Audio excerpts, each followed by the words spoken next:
Nous devons aider le continent africain. To live with us, the European dream. Good friend of Taiwan. Europe 1, bonjour. Très bon début de journée avec Europe 1, 6h52. C'est l'heure de retrouver votre revue de presse internationale. Nous sommes d'abord au Japon. Bonjour Bernard Delattre. Bonjour. Le mot qu'on voudrait tous enterrer ce matin à la une de la presse japonaise. Le Covid, mais oui, le cauchemar recommence. C'est ce qui a été dit lors d'un talk-show télévisé très regardé ce week-end. L'archipel est confronté à une 9e vague de coronavirus qui, en plus, se conjugue avec une épidémie de grippe saisonnière. C'est vraiment la double peine, se désole le tabloïd Gendai. Cette nouvelle alerte sanitaire perturbe beaucoup la rentrée scolaire, rapporte l'agence de presse Jiji. Les cours sont suspendus dans des centaines de classes, tellement il y a d'enfants malades. Le virus se répand aussi dans la famille impériale, ajoute le quotidien Asahi. Depuis ce week-end, une nièce de l'empereur est alitée. Auparavant, son jeune frère et sa mère, la princesse héritière, avaient eux aussi été contaminés.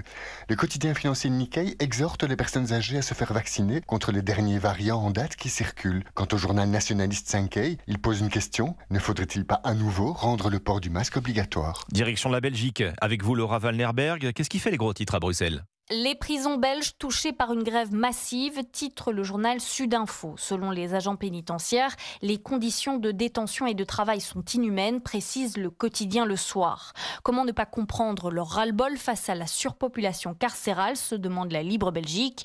Le journal L'Écho le rappelle, 1500 places sont manquantes. Résultat, des agents ont parfois la boule au ventre en ouvrant la porte d'une cellule. Le quotidien Le Vif ajoute, les syndicats dénoncent aussi un ministre de la Justice qui, je cite, s'entête à vouloir appliquer les peines d'emprisonnement courtes, mais la prison n'a pas pour vocation de broyer les détenus dans des conditions de détention indignes d'un pays civilisé, conclut la Libre Belgique. Nous sommes enfin au Brésil. Avec vous, Jean-Claude Gérès. De quoi parle la presse brésilienne ? Des derniers arbitrages que doit rendre la Cour suprême à propos des terres indigènes. Malgré le lobby de l'agronégoce, rappelle le site Géon, les juges ont rejeté la mesure dite du cadre temporel. Les peuples autochtones, souligne CNN Brésil, vont donc pouvoir revendiquer des terres, même s'ils ne les occupaient pas le 5 octobre 1988, jour de la promulgation de la Constitution fédérale.